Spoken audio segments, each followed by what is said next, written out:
Hey guys, Joe back at it once again with some OCR FSMQ lessons, and today we are doing a bit of an odds and ends lesson.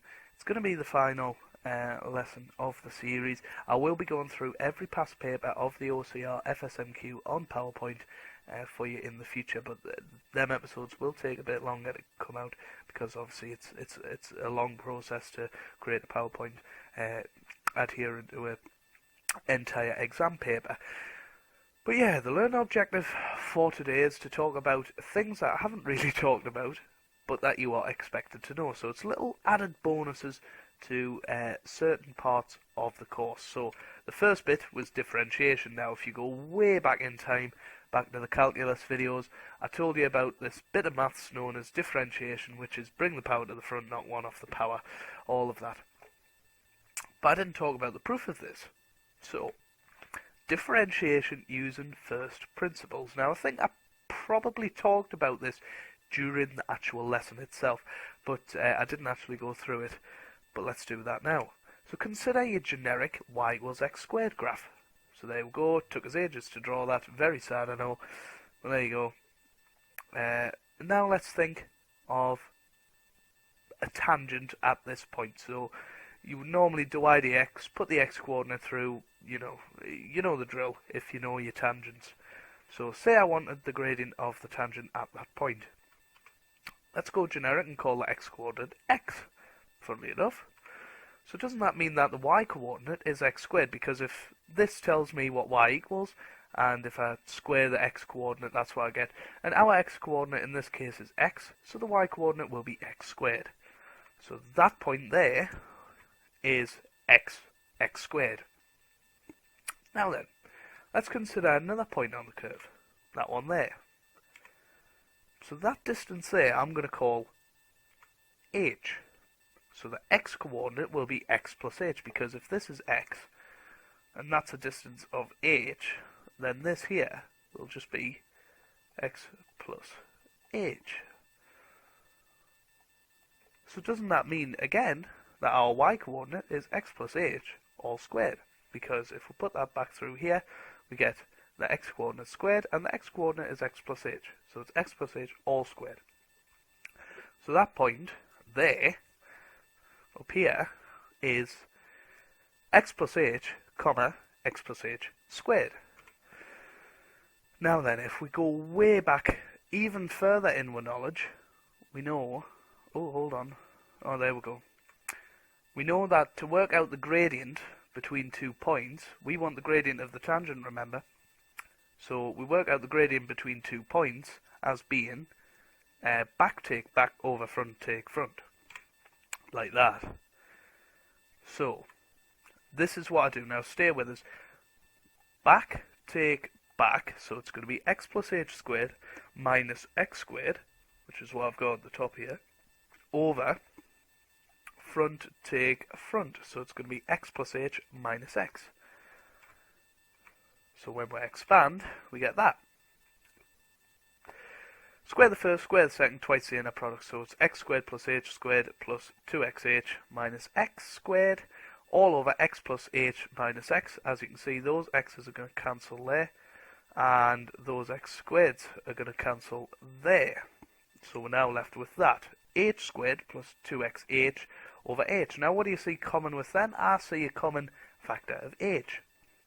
So I can cross an h off everywhere I see one. So cross an h there, cross an h there, cross an h there. So I'm left with h plus 2x. So that is the gradient between those 2 points. But I want the gradient at that point here. That means I want my h value to be as close to 0 as possible so that it becomes irrelevant. Because as this distance here, as that distance gets so small, it will become irrelevant because, anything I add onto it won't really make a difference to the maths I do. So we can just forget about it. So if I make that h as small as possible, as we say and call it tends to 0, as h tends to 0, we'll just get 2x, because it'll be 0 plus 2x, which is just 2x. But hang on a second. If we dy dx our original function up here, we'll bring the power to the front, not 1 off the power, so it would just be 2x, which is the same answer that we just got, proven via first principles. Now I think that is an absolutely lovely piece of mathematics. Now you can try it with y equals x cubed, you can try it with y equals x to the 4. It's really, really lovely piece of maths, and it's pure maths in its purest sense. So there you go. Yeah, I'm getting quite excited by that, which shows how sad I am. But that's differentiation using first principles, so learn that. It's the same proof every time. Just try and learn it.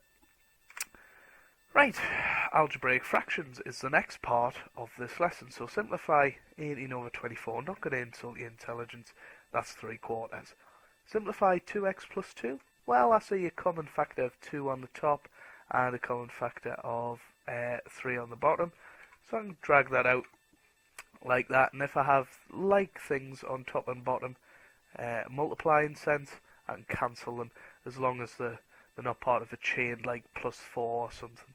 So if there was a plus 4 on the top here, like that, I wouldn't be able to do that, but since that wasn't there, I was able to, so that just cancels down to 2/3. Now with this one, 3a squared b over 2c times 4c cubed over 9ab. How do you times fractions? Where you just put them together, like that. And then here I see a common factor of 12 over 18, so that's going to cancel down to 2/3, I think. I see a common factor of a, so that a can go, and that can go. I can see b on both, so I can get rid of that. I can see c in both, so I can get rid of that 3 and call it a 2. And now, I think I know the answer. I think it's going to be 2/3 ac squared. Yeah, ac squared, remember. So it's 12 over 18 ac squared, which is 2/3 of ac squared. So there you go. And here's the next bit. 4n squared minus 9 over n plus 1 divided by 2n plus 3 over n squared minus 1. Well, how do you divide fractions? Well, you roll the second one over and times it. So there we go, we've got that. And I think what I'll have done here, yep, there we go. Factorise this out. So factorise the top, that is known as the difference of two squares. So you get that. Factorise that, and it's again difference of two squares, so you get that. And now we squeeze them together because the times it, so you end up with that. Now then, let's have a look on top and bottom. I can see that on the bottom, pardon me. I can see that on the top. I can see that on the top. I can see that on the bottom. So I think we're just left with 2n minus 3 brackets n minus 1. Which we are, and you can expound that if you want. Don't think I did. I didn't. So that's that. Cast your eyes over that. Try them from scratch if you want. But yeah, that is algebraic fractions. Comes up in Core 1 and Core 3 actually at A level. So, you know, got to be good with that. Right, completing the square. This is the next part. It's higher GCSE maths. This should just be revision for you. And we talked a little bit about it when we did circles. So yeah, here we go.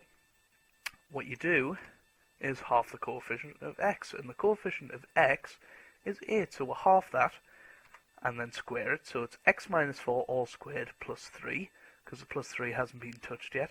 But if we expand that, we will get an unwanted 16, because I'll get x squared minus 8x plus 16, but we only want x squared minus 8x, so we take off that unwanted 16. There you go. If we expand that, it'll give us that. But we only want the x squared minus 8x part. So we take off that unwanted 16. So we end up with that. And then minus 16 plus 3 is obviously minus 13. And then we jump him over the other side. And we'll say that. But if we want to talk about lines of symmetry. So on this graph, line of symmetry will be at x equals 4. Like that, x equals 4, and that minimum value will be minus 13. So the vertex 4 minus 13 is the minimum point. So there you go. And if you wanted to solve the quadratic, you can square root both sides and get plus or minus root 13. So x equals 4 plus or minus root 13. So that's just a little extension of that. Max and min points. Now this is a big one in FSMQ. I didn't actually realise this was on the course, which is why there isn't a separate lesson on this. But I squeezed this in onto the odds and ends lesson. It's fairly simple if you know your stat points. But find the stationary points of y equals that and determine their nature. That's the second part. So remember, if we go back way back in our knowledge, we find stat points by actually dy dx and setting equal to 0, because a stationary point is when the gradient is 0. So dy dx is the gradient finder, so we set the gradient finder equal to 0 to find out our stationary point. So there we go, dy dx, power to the front, knock 1 off the power. I can see common factor 3 there, so that equals x squared minus 2x minus 15. Set that equal to 0 and solve, please. So you get that. That factorises absolutely lovely to that. So x equals 5 or minus 3. You put that back through your y function to get your y coordinate. So y is 196 or minus 60. So our stationary points are 5, 196 and minus 3, minus 60. Okay, big deal, Joe. Now we'll have to determine their nature. We'll have to diff this again to work out whether it's a maximum point or a minimum point. So, diff again, power to the front, knock 1 off the power. So, 2 times 3 is 6, actually I think I've done this one. So it's 2 to the front, so it's 2x minus 2, so you get that. Now, this is the theory. If the second derivative, when you put the x coordinate through, is less than 0, it's a maximum point, and if the second derivative is greater than 0, it's a minimum point. So it's the opposite of what logic would tell you. So when x equals minus 3, the second derivative equals minus 4. When I put that minus 3 there, through that, so I get minus 6 minus 2. It's actually minus 8. That should be minus 8, which is a negative. Therefore, it's going to be a maximum point. When x equals 5, you get 10 minus 2, which is 8. So I got that one right, which is a positive number, therefore it's a minimum point. So that's the theory for today. That's the hardest thing about it. As long as you get the second derivative being greater than or less than 0. Interestingly enough, if it's equal to 0, it means it's a point of inflection. So that would mean if we had our generic x cubed graph, you can see that's always an increasing graph. So this point here is the point of inflection, because that's where it turns. It's known as a turning point, but I don't think you actually need to know that for this exam, but it's something just to take note about. But yeah, I hope you found this helpful. I don't think there's anything else that isn't. Please leave a like if you did. Leave any comments, anything else you want us to do with OCR FSMQ, because that's all my lessons done now, uploaded to YouTube. There will be a there kind of is a worksheet I'm going to put in the description, but was set as a homework for my class. So work through that if you want to. And yeah, it's been an absolute pleasure doing these lessons for you. The exam papers will be coming up in due course, but they will be coming out a little less frequent than this series, so hopefully you don't mind that. But they'll certainly be out before May, which is great. I'll probably do them over the Easter, in fact, and get them up and running. But yeah, I'll stop rambling now. Hope you have had a wonderful time watching us. I'm sure you haven't. But anyway, thanks for watching, and goodbye.